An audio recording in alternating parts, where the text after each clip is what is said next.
Yo, what's up guys, it is your offensive Seahawks fan back with another video, and today I'm going to give you my top 10 running backs from this previous NFL season. And if you're seeing this on Saturday, hope your team is having a great draft. Mine has been a bit iffy, especially from Friday's picks, but that's for a different time. Number 10, we got Miles Sanders. He was an interesting running back this season. There were some games where he went full bell cow, super explosive, and then other games he was barely even used, even in an Eagles loaded offense. But he did end the season as the NFL's 5th leading rusher. In 17 games, he had 259 carries, 1,269 rushing yards, averaged 4.9 yards per carry, 11 touchdowns rushing. Number 9, this might be controversial to some people, but I have Ramondre Stevenson of the New England Patriots. He made a huge leap in his second season with the Patriots, recording his first 1,000-yard rushing campaign, and he had 1,461 scrimmage yards, 9th most among running backs this season. His improvement as a rusher and receiver should position him to become the Patriots' full-time starter in 2023, especially now with, I think they got James Robinson, which, that's a good pickup. In 17 games, he had 210 carries, 1,040 rushing yards, averaged 5 yards per carry, 5 touchdowns, and was a decent receiving back. 69 nice catches, 421 receiving yards, 1 receiving touchdown.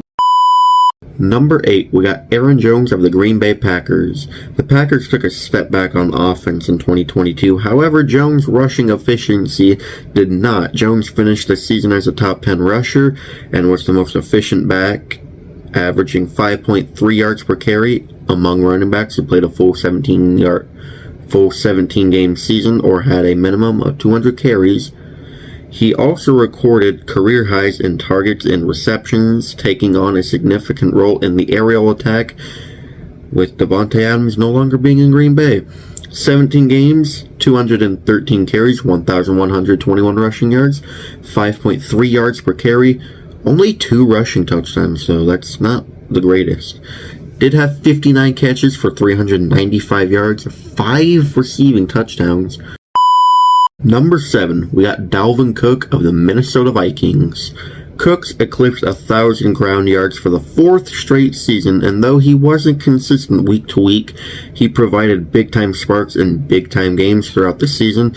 2 moments that immediately came to mind: his 64-yard catch-and-run touchdown in the Vikings' comeback over the Colts, and his career-long 81-yard touchdown run against the Buffalo Bills. In 17 games, he had 264 carries, 1,173 yards rushing, 4.4 yards per carry, 8 rushing touchdowns, 39 catches, 295 receiving yards, 2 touchdowns. Number 6, we got Saquon Barkley of the New York Giants. He was rightfully so a comeback player of the year finalist. He looked like the player who took the league by storm and won offensive rookie of the year back in 2018, finishing as a top 5 rusher. Barkley's clearly still a premier back when his body cooperates, and he should honestly have a contract right now. In 16 games, he had 295 carries, 1,312 rushing yards, averaged 4.4 yards a carry, 10 rushing touchdowns, and had 57 carries, 338 receiving yards, no touchdowns. Number 5, we got Nick Chubb of the Cleveland Browns. During a season when it was all about the quarterbacks in Cleveland, Chubb's outstanding performance went overlooked. He set career highs in carries, rush yards, and total touchdowns, and he once again averaged 5+ yards per run, something he has done in each of his 5 NFL seasons. In 17 games, he had 302 carries, 1,525 rushing yards, 5 yards per carry, 12 rushing touchdowns, 27 catches, 239 receiving yards, 1 receiving touchdown.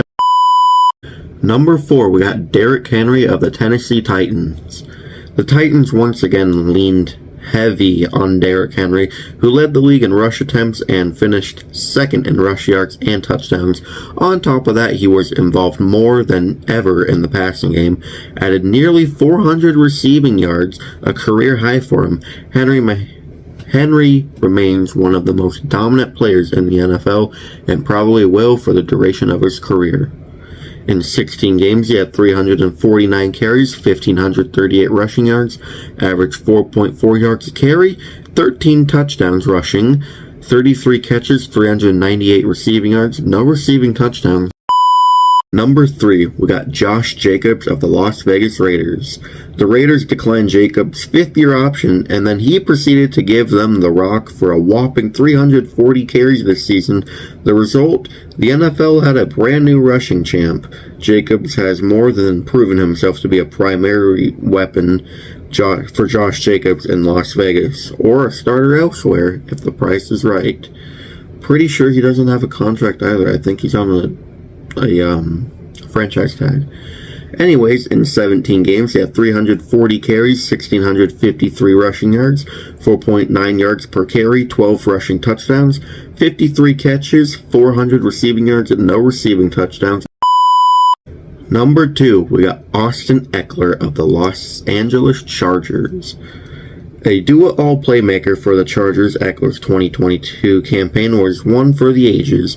His 107 receptions set a franchise single-season record, and he became the 5th player in the Super Bowl era to have at least 800 rushing yards, 10 rushing touchdowns, 700 receiving yards, and 5 receiving touchdowns in a single season. Kind of sounds like an ESPN stat, but whatever.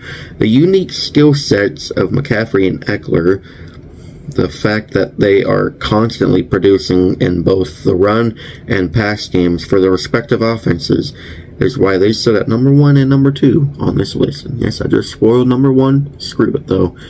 In 2022, Austin Ekeler played 17 games, had 204 carries, 915 rushing yards, averaged 4.5 yards a carry, 13 rushing yards, had 107 catches, 722 receiving yards, 5 receiving touchdowns. And number 1, I already spoiled it, but it's obvious, Christian McCaffrey. McCaffrey was everything and then some for the Niners after arriving in mid-October via trade with 1,210 scrimmage yards in 11 games for the Niners. He had nearly 1,900 scrimmage yards on the season.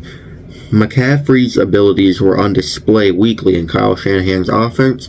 When talented running backs come into the league, I always hope that they get the opportunity to display their greatness and reach their potential. McCaffrey in San Francisco is a home run. He was hands down the best overall back in the NFL this year, in my opinion. Well, anyways, thank you guys so much for watching. If you enjoyed, please like, comment, and subscribe. If you disagree or agree with any of these, let me know. And I will see you in the next video. Go Hawks!